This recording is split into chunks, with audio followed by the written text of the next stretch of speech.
A justiça de Deus, ela tem várias facetas, ela tem várias formas.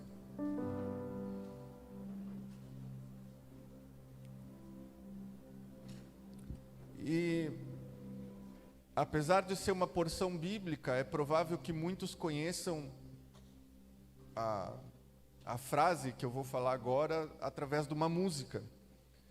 Que diz: o choro dura uma noite, mas a alegria vem pela manhã. A alegria por quê? Porque certamente na esperança de que Deus faça algo a nosso favor, faça justiça a nosso favor. A Bíblia também fala: tardará Deus em fazer justiça àqueles que o buscam de dia e de noite? Ou seja, a justiça de Deus, ela vem, em algum momento ela vem. E é curioso porque na gematria da palavra justiça no hebraico, ela nos aplica a 2 tempos perfeitos, o número 14. Ou seja, no tempo perfeito de Deus, no ciclo dos 7 dias da semana, que não necessariamente são 7 dias, mas no tempo perfeito de Deus, Deus vai nos fazer justiça. E por mais que algumas circunstâncias não nos ajudem a compreender a justiça de Deus, o fato é que nós precisamos perceber e compreender e ter por sentado isso no nosso coração. Deus é justo. Eu quero convidar você a abrir a sua Bíblia em Gênesis capítulo 18, versículo 25. Nós vamos ler alguns textos que corroboram isso que eu estou falando.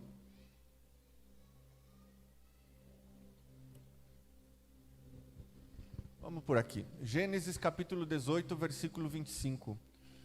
Longe de ti o fazeres tal coisa, matares o justo com o ímpio, como se fosse o justo igual ao ímpio, longe de ti. Não fará justiça o juiz de toda a terra? Abraão intercedendo por seu sobrinho Ló, quando Deus havia comunicado a Abraão que destruiria Sodoma e Gomorra, sabendo Abraão que o seu sobrinho Ló estava habitando naquela cidade, diz: como assim? O juiz perfeito e equânime de toda a terra vai julgar os justos com os ímpios, como se fossem a mesma coisa.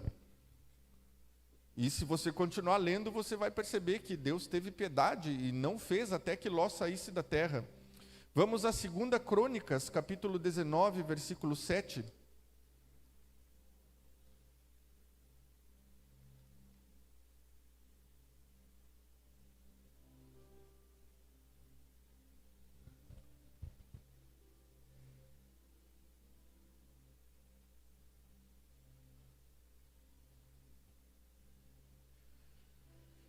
Agora, pois, seja o temor do Senhor convosco, tomai cuidado e fazei-o, porque não há no Senhor, nosso Deus, injustiça, nem parcialidade, nem Ele aceita suborno. Ou seja, é impossível comprar Deus. É impossível fazer com que Ele se desvie do seu caminho. Vamos a Jó, capítulo 8, versículo 3.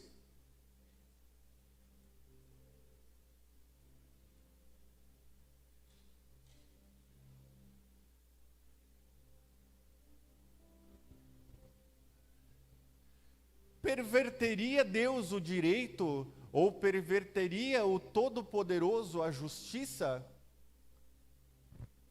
Da minha versão diz assim: acaso Deus torce a justiça? Será que o Todo-Poderoso torce o que é direito? E por último, Romanos, capítulo 9, versículo 14.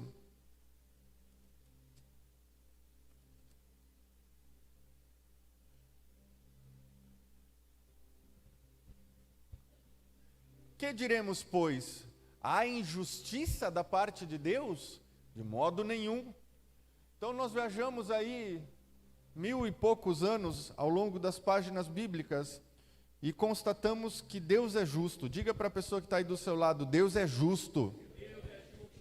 Nossa, se depender da sua coragem, a pessoa vai sair daqui com dúvida. Vamos mais uma vez? Diga para ele com convicção: Deus é justo. Pois bem, abra comigo a sua Bíblia em 2 Coríntios, capítulo 5.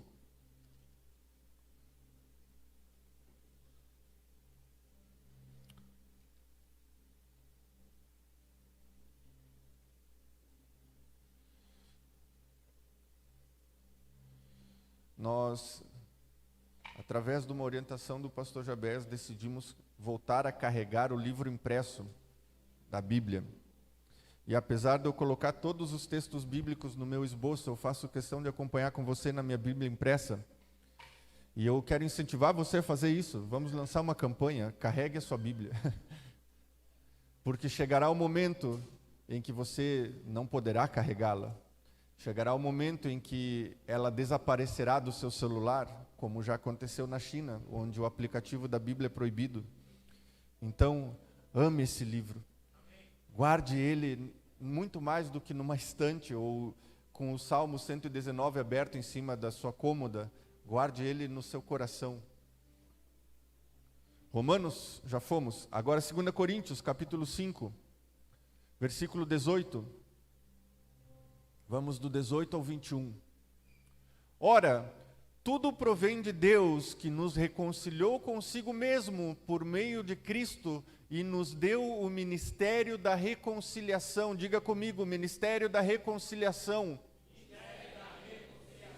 19.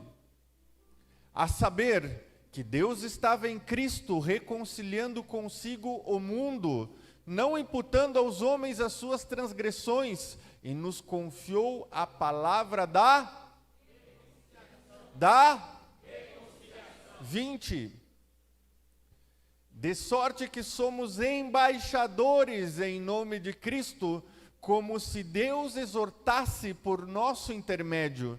Em nome de Cristo, pois, rogamos que vos reconcilieis com Deus. Versículo 21.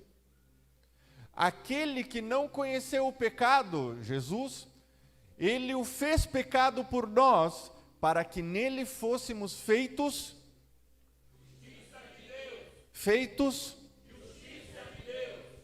Ora, esse texto que nós lemos, basicamente, ele está dizendo assim: nós éramos merecedores do castigo. Isaías vai dizer isso.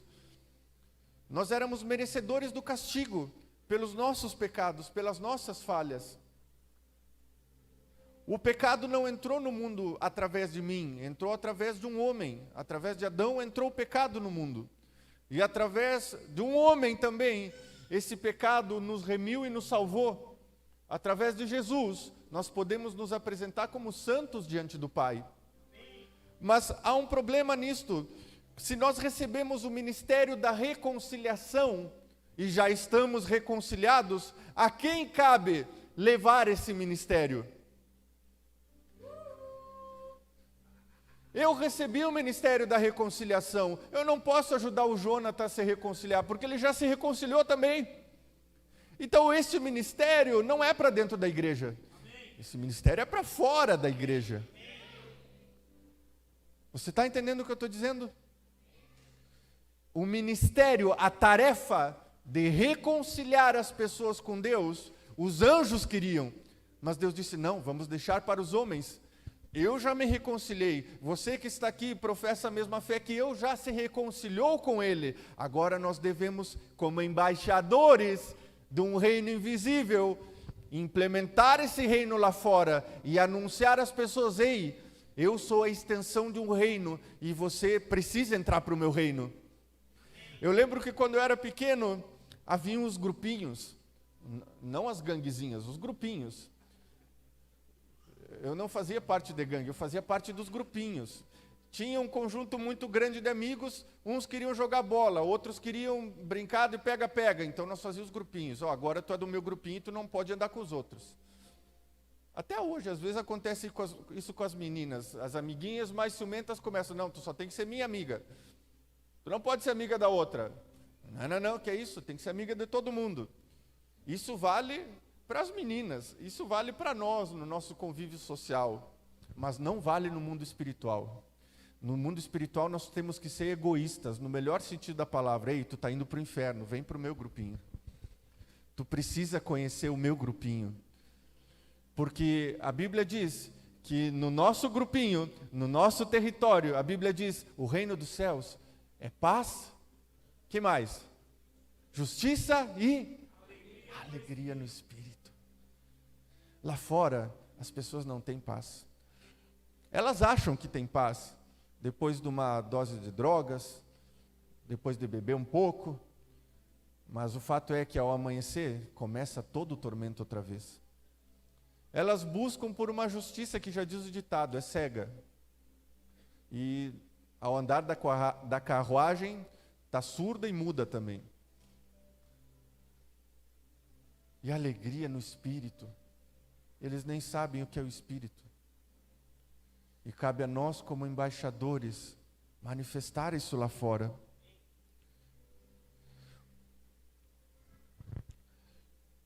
Eu separei 3 esferas para falar com vocês sobre 3 esferas da justiça de Deus para falar com vocês. E o restante desta mensagem gira em torno destas 3. Mas há outras. E se você quiser se aprofundar, basta ler um pouquinho mais sobre a justiça. Ela aparece mais ou menos quase 400 vezes ao longo das páginas bíblicas. E ali você vai entender as facetas da justiça de Deus e como Ele gosta de se mover. A primeira esfera da justiça de Deus, como embaixadores, nós devemos manifestar a justiça de Deus, amém? Amém? A justiça de Deus nesse texto que nós lemos no versículo final, está com ele aí ainda, isso. Aquele que não conheceu o pecado, ele fez pecado por nós, para que nele fôssemos feitos justiça de Deus. A justiça de Deus nos diz assim, nós mereceríamos o castigo, ele pagou o preço por nós, então estamos justificados. Nisso se manifestou a justiça em nós, justificados. A palavra no hebraico para justo e justiça é a mesma. São 3 vogais e é a mesma coisa, não sei se eu anotei por aqui.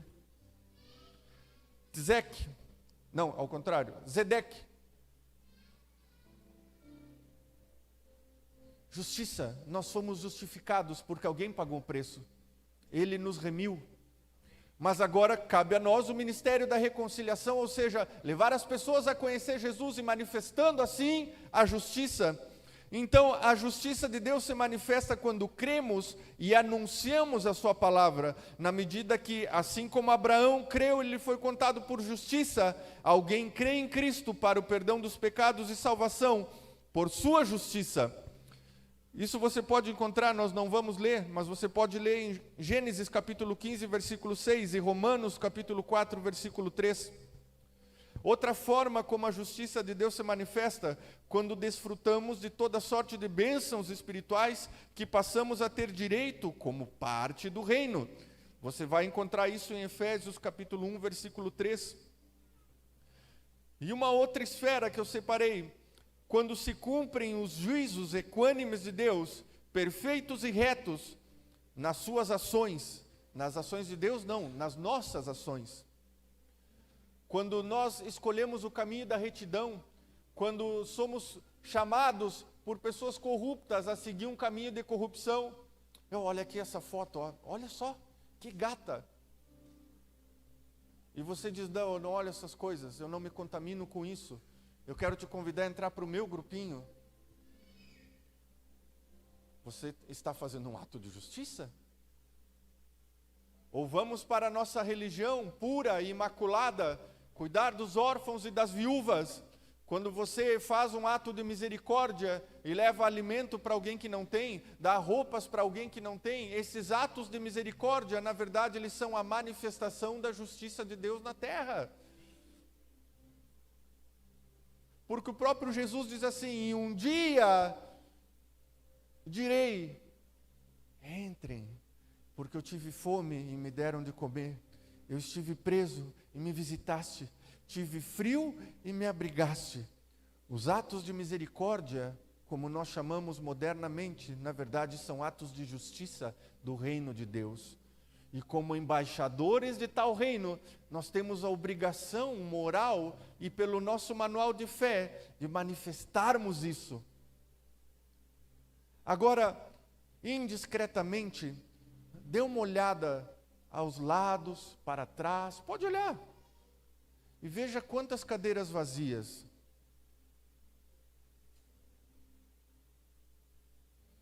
Então agora você cutuca a pessoa que está no seu lado. Eu não vou confrontar. Quem vai confrontar é você. Cutuca a pessoa que está do teu lado e diz assim: onde é que estão os teus atos de justiça? Agora assim, qual foi o território que tu implantou o reino dos céus nessa semana? Pergunta.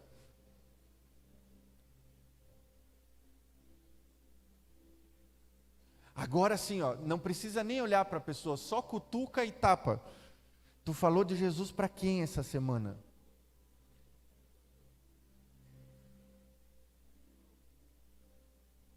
E aí, nós vemos que, às vezes parece alguns funcionários públicos, não sei se você já passou em alguma cidade por aí, não estou falando mal de igrejinha, na minha terra é muito comum isso, tem 9 olhando um cara só fazer um trabalho na rua. E às vezes nós, como embaixadores, fazemos isso, sabe? Ficamos, lá vai o evangelista, vai lá ganhar alguém para Jesus, glória a Deus por ele. Tá, mas tu também é embaixador, está fazendo o quê? Entende o que eu estou dizendo? Mas quem fez essas perguntas difíceis não fui eu, foi teu colega do lado. Entendem que, eu falei lá no começo, Deus gosta de trabalhar em parceria com os seres humanos. É muito fácil para nós dizer assim: Deus, manda um avivamento para que as almas se convertam. E ele diz: eu poderia fazer, mas tu também, vai lá, deixa eu... Às vezes Deus ora para nós: fulano, pelo amor de mim, vai e fala de mim para alguém lá fora. Porque é cada vez mais comum nos nossos tempos o crente 007. Ele é um agente secreto do reino, ele não é um embaixador, ele é um agente secreto. Ninguém sabe que ele é crente. Ele tira a capa de crente quando sai de casa para o trabalho, para a faculdade ou vai estudar. Ele age igual a todo mundo age, perfeitamente disfarçado. E as pessoas possivelmente, com sorte, vão descobrir que ele é crente quando convidam ele para alguma coisa no domingo de noite. Ele vai dizer: não posso, já tenho um compromisso marcado. Não vai dizer que ele vai na igreja, ele diz que tem um compromisso marcado. Compromisso domingo de noite? O que tu vai fazer? Ir na igreja.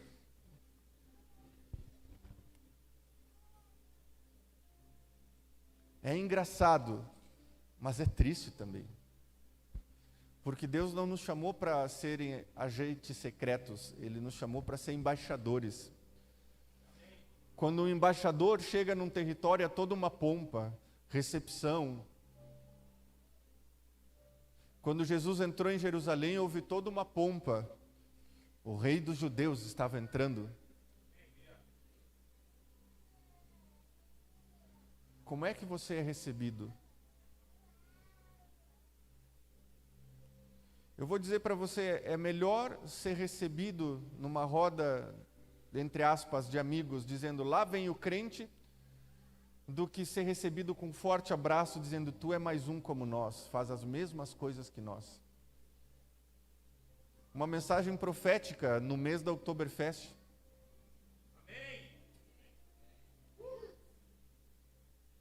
Os améns diminuem.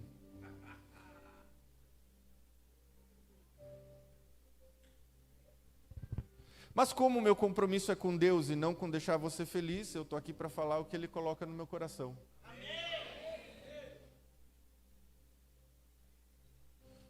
A justiça de Deus, ela tem a ver com luz. Ela tem a ver com obras. Afinal, um embaixador que fica parado é mais um operário que fica olhando os outros trabalhando.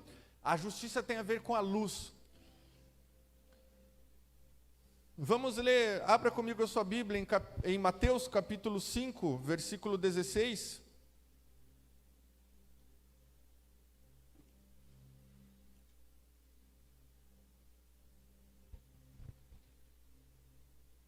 Assim brilhe também a vossa luz diante dos homens, para que vejam as vossas boas obras e glorifiquem o vosso Pai que está nos céus.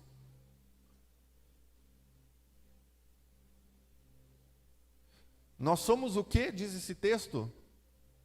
Nós somos a luz do mundo.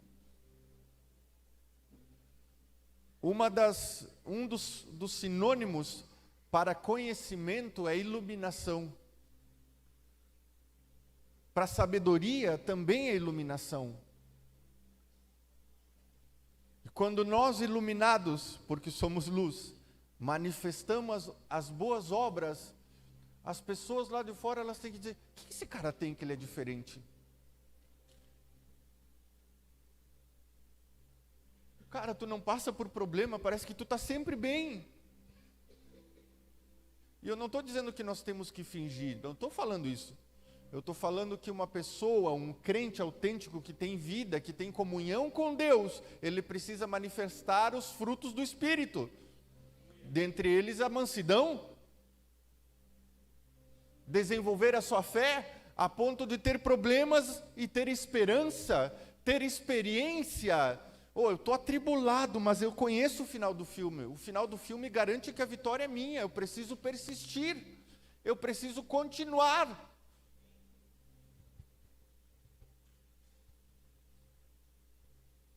Se nós, como embaixadores do reino dos céus, devemos ser a luz do mundo e as pessoas verão essa luz através das nossas boas obras, isto embasa o que eu falei antes. Não podemos ser crente 007.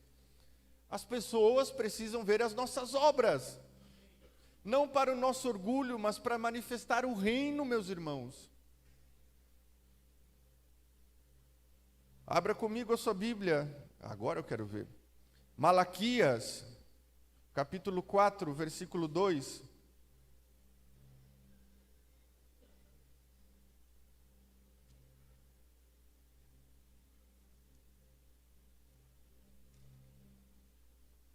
Vai para Mateus e volta um livro que tu vai achar.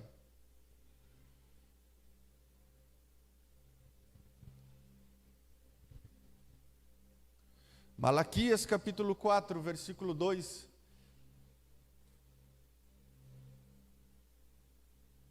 Tá, vai. Mas para vós outros que temeis o meu nome, nascerá o sol da justiça. Diga comigo, sol da justiça. Trazendo salvação nas suas asas, saireis e saltareis como bezerros soltos na estrebaria. Há algumas semanas rolou um vídeo na internet que mostrava a felicidade, acreditem em mim, a felicidade de algumas vacas ao passarem o inverno inteiro presas na estrebaria por causa do inverno intenso. Quando elas foram soltas, elas pulavam de faceiras, felizes porque estavam caminhando sob pastos. O sol da justiça, a quem se refere o sol da justiça? Só para a gente alinhar o entendimento aqui. Quem é o sol da justiça? Jesus. Nascerá, porque nós estamos lendo Malaquias, ou seja, antes do nascimento de Jesus. Mas agora, vamos a Mateus capítulo 13, um livro para a direita. Mateus capítulo 13, versículo 43.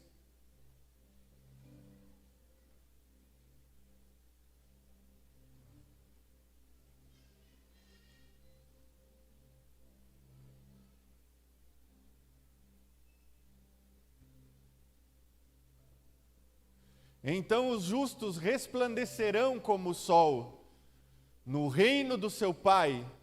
Quem tem ouvidos, ouça. Na minha versão diz assim: então os justos brilharão como o sol no reino de seu Pai.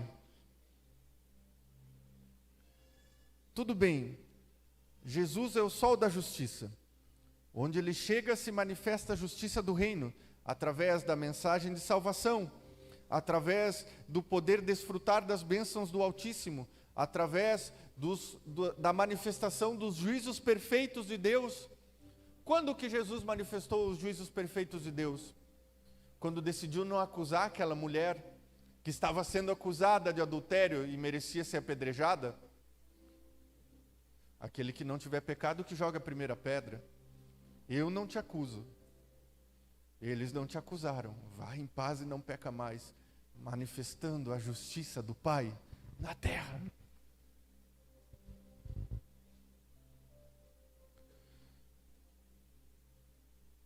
Paulo diz assim: sejam meus imitadores, porque eu sou imitador de Cristo. Então nós, como cristãos, pequenos cristos, devemos ser pequenos sóizinhos que iluminam este mundo decadente através dos atos de justiça do reino do Filho do seu amor.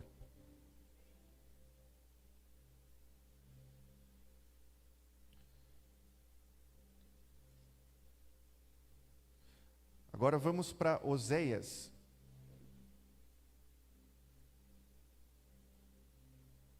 Oséias capítulo 10.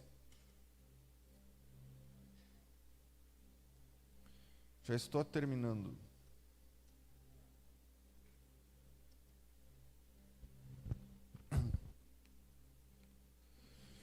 Oséias capítulo 10, versículo 12, é um texto que corrobora tudo o que nós já dissemos até aqui. Deixa eu ver como é que está aí.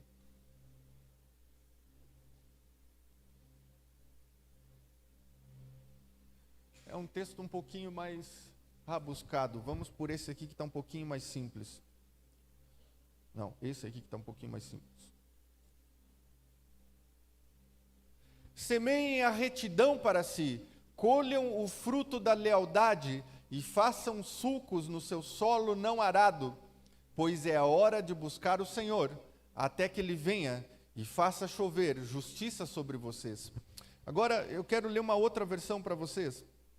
Semeai para vós em justiça, ou seja, plantem justiça, ceifai segundo a misericórdia, ou seja, colham segundo a misericórdia, lavrai o campo da lavoura, porque é tempo de buscar o Senhor. Tem uma outra versão que, nessa parte do lavrai o campo da lavoura, diz, lavrai o pousio.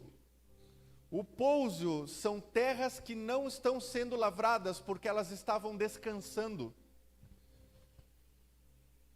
Na agricultura comercial, por assim dizer, na agricultura de forma geral, é necessário você dar um descanso para a terra a cada tanto, para ela repor os minerais e a próxima plantação vir com eficácia.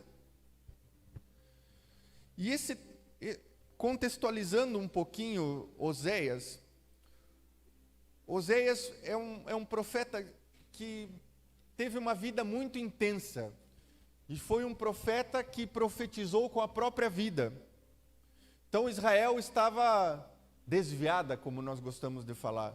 Israel estava entregue à prostituição, a outros deuses. E é estranho falar isso, mas Deus estava sofrendo por causa disso. Então Deus resolve ilustrar para o povo de Israel o tamanho do sofrimento que ele estava passando por Israel haver abandonado o seu Deus. Então, Deus vai e diz para Oséias, Oséias, esse povo se prostitui, eu quero que tu vá num prostíbulo e escolha uma prostituta para casar com ela. Então Oséias foi e se casou com uma prostituta chamada Gomer. E ele teve filhos com ela. E cada um desses filhos tinha um nome profético. E cada filho correspondia a um sentimento de Deus e um decreto de Deus para a nação de Israel. Então os capítulos vão avançando e você só vê lamentações e juízos da parte de Deus. esse povo que me esqueceu, esse povo que adora Baal, esse povo que se prostitui como prostitutas,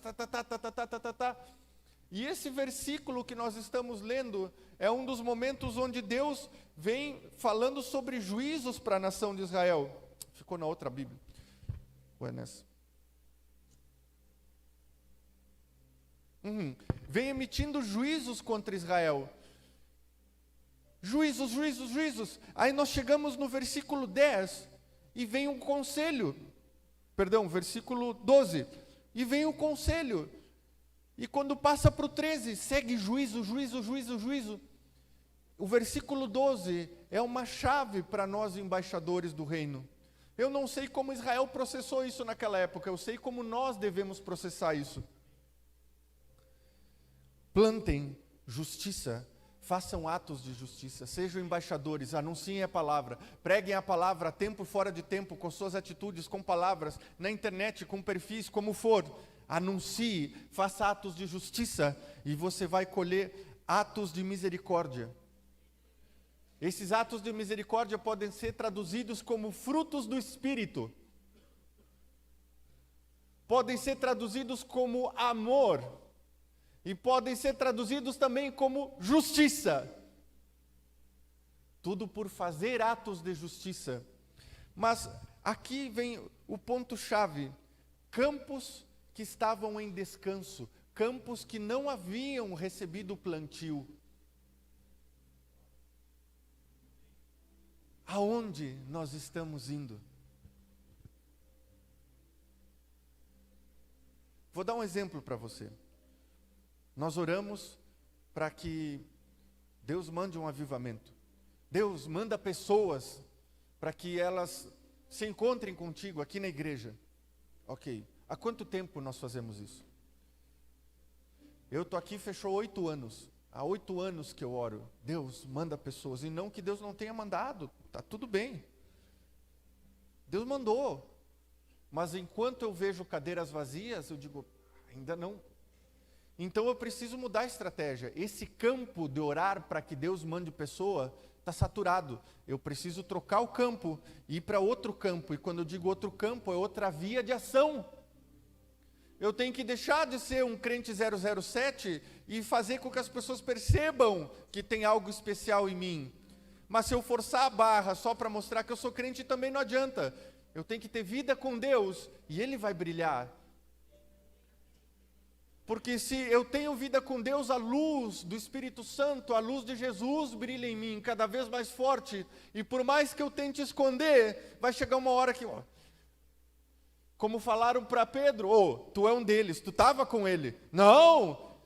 Algumas versões dizem, e Pedro falando palavrões, ou seja, tentando se misturar com o resto do povo, dizendo, não, eu sei que tu estava com ele, porque o teu jeito de falar é igual ao dele.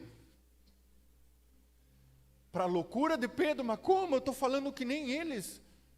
Ele achava que estava falando que nem eles, porque possivelmente ele já tinha o olhar cativante de Jesus, 3 anos e meio caminhando com Jesus.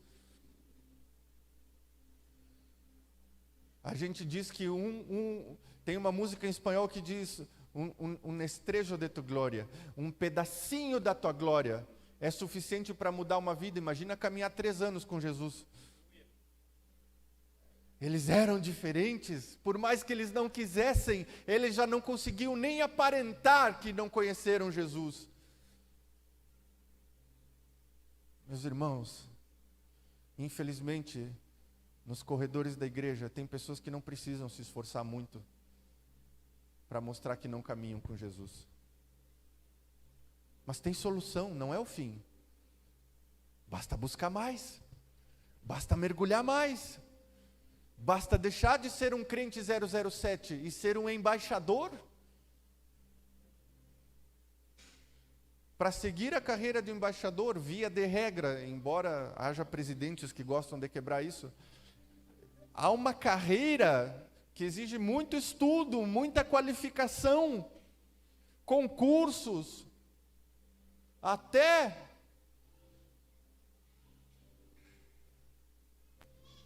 Se você apanhou para achar Malaquias na sua Bíblia, está faltando estudo.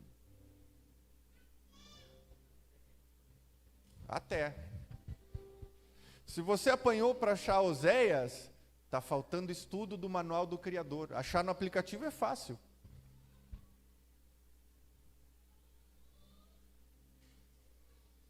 Eu sei, a disciplina é amarga para quem recebe, mas no seu tempo ela dará bom fruto. Ela dará bom fruto.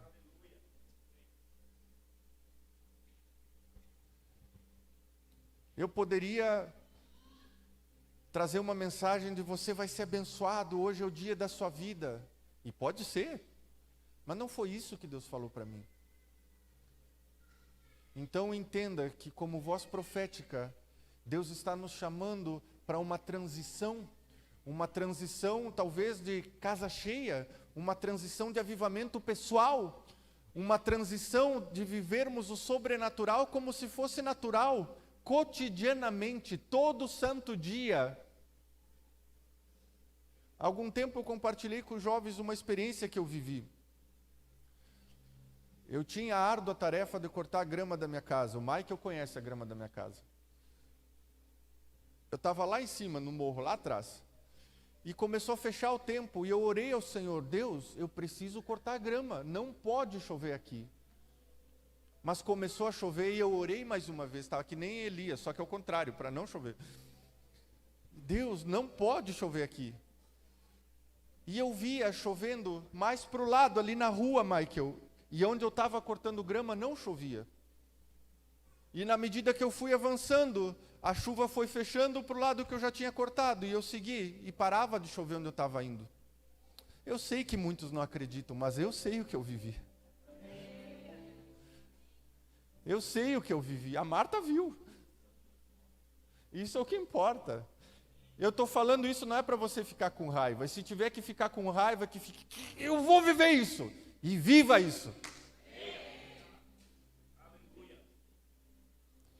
A Érica não está aqui. Mas a Érica, eu confesso que eu não tinha percebido.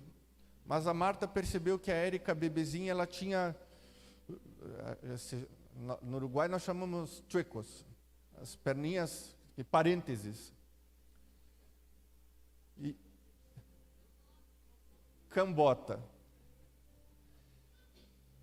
E a Marta estava encasquetada com isso, a pastora Marta, encasquetada com isso. Oh, não está normal, ela caminha e cai, caminha e cai. E um dia num culto, quando o templo ainda era lá no Figueiras, o apóstolo orou. E aos dias nós percebemos que as perninhas dela tinham endireitado. Se você quiser, o testemunho está no nosso canal no YouTube, é só assistir. O sobrenatural, ele deve ser o nosso modus operandi. Porque o reino o grupinho ao qual a gente pertence, ele é sobrenatural. Ele é sobrenatural.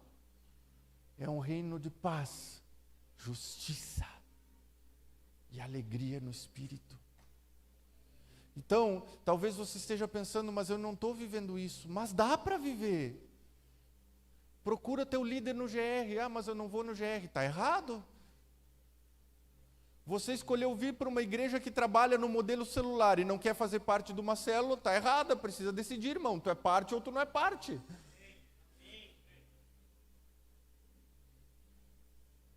Não dá para viver meia bênção. Tem alguém grávida aqui? Tem. A Ingrid está bem grávida. Ou dá para ficar meio grávida? Ou está grávida ou não está. Ou você tem fome por Deus ou não tem. Ou você está junto, ou você não está. Ou você pega junto, ou você não pega. Não tem meio termo. Ou você está com Deus juntando, ou está esparramando. Palavras de Jesus, não fica bravo comigo. Ou você está, ou você não está. Ou você é um embaixador, ou você é um 007. Jesus, a igreja de Laodiceia, tu é morno, tu acha que é rico, mas tu é pobre, pelado e miserável. Quem me dera tu fosse frio, porque aí eu saberia o que fazer contigo. Ou fosse quente, e eu saberia o que fazer contigo. Mas como tu é morno, eu estou a ponto de te vomitar da minha boca. O salmista diz: sonda-me, Senhor, e me conhece. Vê se há em mim algum caminho mau. E me transforma conforme a luz da tua palavra, a luz. Eu não estou te confrontando nessa noite. É o Espírito Santo falando à tua consciência e dizendo: está vendo? Eu falei para ti. Tem que vir o pastor para falar essas coisas, mas eu já tinha te avisado. Nós precisamos trocar o campo. Nós precisamos mudar a estratégia. Mas não uma estratégia humana, a estratégia que Deus tem para nós.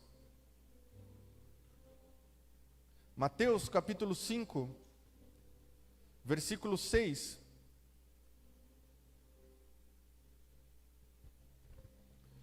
Bem-aventurados os que têm fome e sede de, porque serão fartos. Se nós temos o ministério da reconciliação, nós já encontramos Cristo, tudo bem. E nem por isso recebemos toda a justiça de Deus. A nossa vida continua, novos desafios surgem e nós precisamos da sua justiça. Nós precisamos pleitear coisas para nós. Talvez você esteja pleiteando uma casa nova, um carro novo. Talvez você esteja pleiteando a conversão dos seus familiares, do seu melhor amigo. Talvez você esteja pleiteando a varoa que não chega nunca para você ter um casamento. Não sei qual é o seu pleito. Mas nós precisamos que a justiça dele se manifeste ao longo da nossa vida. Mas a gente já encontrou ele. Lá fora tem gente precisando da primeira justiça, a justiça da palavra, a justiça do levar o evangelho a toda criatura, para que ele tenha o direito de se converter pelo menos, está salvo, pronto, mais um aqui para dentro. E aí ele vai receber as outras porções da justiça de Deus.